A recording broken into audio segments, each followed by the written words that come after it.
Since colonisation, our lives have been destroyed in so many respects.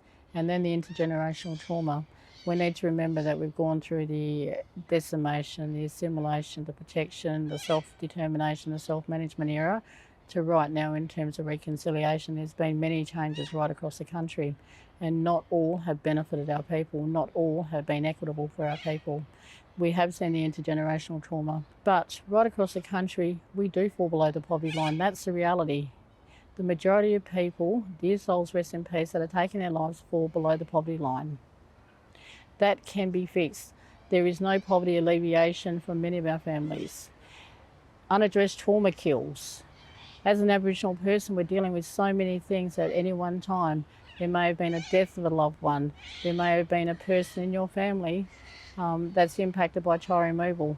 Another cousin may be in jail. You may be homeless.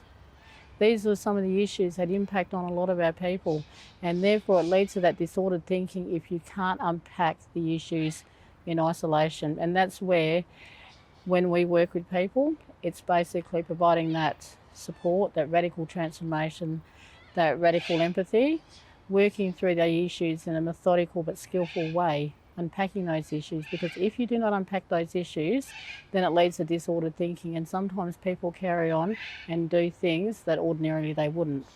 So if you take into context a person that's just lost a child to suicide, having to wait 8 months, 9 months, a year for counselling.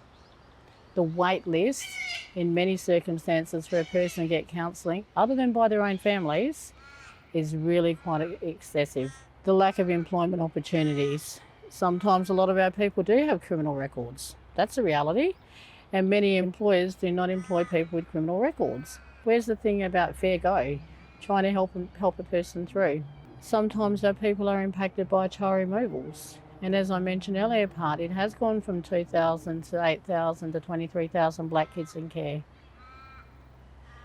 The incarceration right now, we do have 1 in 12 Aboriginal men in prison today. In terms of Banksia Hill Detention Centre that opened up in 1997, there's been 10,000 children that have been through Banksia Hill.